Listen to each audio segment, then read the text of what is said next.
Hey everybody, welcome back to the channel. More Blood and Plunder coverage here from Raise the Black as we start working our way through more of the pirate characters. Today we have an interesting one with an interesting story here as well. Louis Guittar, Frenchman, and pretty brutal story there too. So he can be used in two factions, the Golden Age Pirates or the Last Buccaneers. Has the brace of pistols and the standard melee weapon, so we're good on gear for him. Now, in contrast to some of the other pirates that we've seen so far, though, very small command range, only 8 inches, but we're probably going to field him more often in naval battles, so he should be able to cover his ship most of the time. 2 command points, again, also a little bit cheaper, we forgot to mention that, 26 points, as opposed to some of the 30-point characters we've seen already. So smaller command range and smaller command point pool. So we're going to have to be a little bit more careful with what we do with those 2 command points. So starting off, he has a slew of abilities here. He's got broadside, so always nice to have that when we're fighting on the water. So basically we can pool our cannon shots into one and hopefully gain more criticals as a result of that. And crits are always going to be the best way for us to start wrecking enemy ships. It's not just the damage that we want to accumulate, but other sort of status effects like fires or flooding give the opposing crew something to deal with, maybe knocking out their steering or sails or whatever it might be. So crits are always going to be very much welcome. Commodore is a nice one. So basically, we've seen that a lot with a lot of the major nation commanders, but as long as he's on a ship, his command range is actually increased by 12. So then it also helps us when we're commanding multiple ships, and that increased by 12 is when we're giving actions to units and other ships. Now, we only have those 2 command points, so we're going to have to choose those uses very wisely. But if we're playing in a decent sized game and maybe we are commanding like 2 ships or more, it's nice that we can have that effective 20-inch command to issue to another ship nearby so that we don't have to bunch up too much. So neat ability there, but obviously these first 2 are geared for fighting on the water. Now, he is also cold-blooded. Don't see that one too often, although we will see it a lot with the pirates.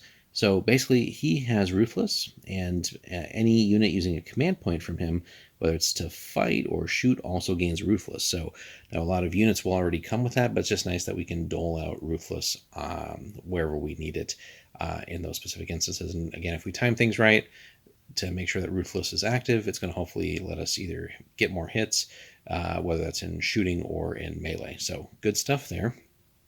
And finally, he's not an inspiring commander or anything like that, but he does a little bit of something different there. So he leads by example. And again, we don't always see that ability, but it's pretty neat in the way it works because, again, it's going to involve his unit. It does put us at certain amounts of risk because we have to be doing the action. So ideally, we're shooting and not necessarily exposing ourselves to combat unless we're going to win that combat. But basically, if his unit causes an opposing unit to be removed from the game, casualties or routing, although, ideally casualties, right?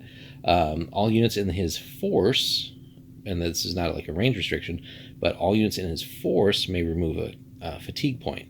So that's his sort of version of rallying, is by leading by example. If we kill off the enemy as a leader and as a leader's unit, everyone else is going to take note of that. Hey, boys, that's how it's done.